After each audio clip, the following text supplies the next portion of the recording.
In this week's competition, we've only gone and gotten a 3D printer to give away. It's the awesome Dremel Digilab 3D 45 printer to be precise, and it's worth over £1,300.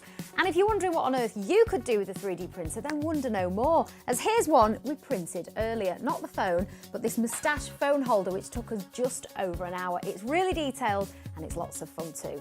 There's loads of free files on the Dremel website that you can download, and you can print things like these models that we've got here on the top, or really practical things such as a stand for your Vive headset or a cool custom shield for your V-Moda headphones. This Dremel Digilab 3D 45 printer is really easy to set up and comes with everything you need to get started really quickly. So if you fancy a go at winning this very model, then all you need to do is click the link for your free entry. Good luck.